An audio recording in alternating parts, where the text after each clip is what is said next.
I just ask you on the Darwin Port?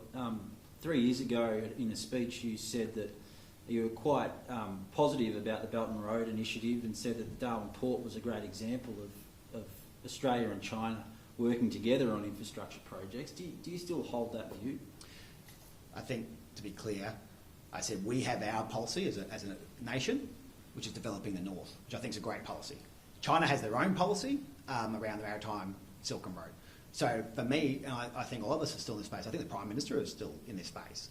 China is a trading partner, and so you want to be able to work with all countries about how you trade together, and I think that's important.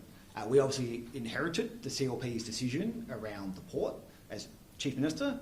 It's my job to make that decision work for Territorians, to get as many jobs as possible out of that decision, and that's what I'm trying to do.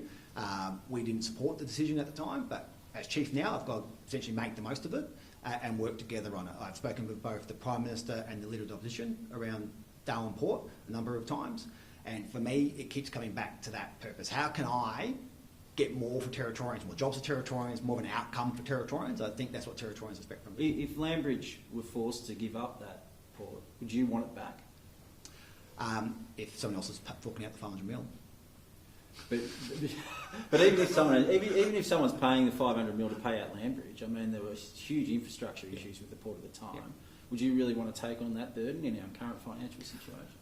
I think something we need to remember that led to the decision around the port. So while we didn't agree to the sale, I agree with these issues.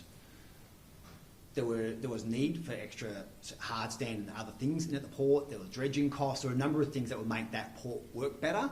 And as a territory government, I think under Chief Minister Henderson and then under Chief Minister Giles, we struggle for our own source revenue and struggle to find options for that. Landbridge in purchasing the port has made commitments around doing a number of those things, which has led to an improvement at the port and led to the greater ability for export to happen over that port. So it wasn't just the sale, there was also an agreement to do a number of things.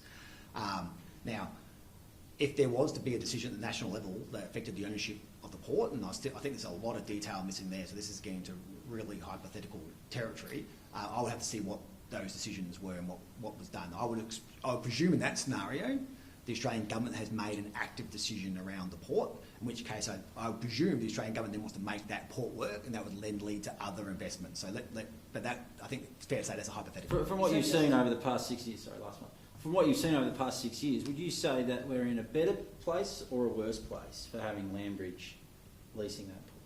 I think the port's just continued its operations. I think that has brought a lot of attention to the Northern Territory, and we're constantly in this debate about the port, and how you measure that's difficult to put a number on. But it has obviously meant that Darwin and the NT is often discussed in a controversial way on the national and international stage as a result of that decision. I don't think that's a good thing. But if you also look at what's happened in the last 5 or 6 years, we've seen significant investments from the US here. They've got their Force Posture Initiative. They're spending billions in the territory as well. We've got the Australian Defence Force spending their money. I don't think it's led to any decisions against the territory, but we do have potential reputational harm as a result of the decision.